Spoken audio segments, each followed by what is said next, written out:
Ito po yung mga damit na dadalhin natin sa Oriental Mindoro upang ipamigay sa ating mga kapatid na katutubong mangyan.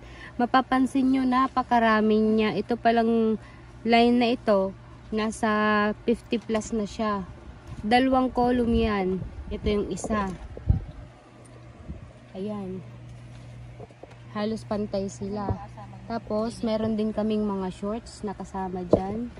Inaayos lang namin para madala na dahil sa before Christmas, kailangang maayos na namin siya.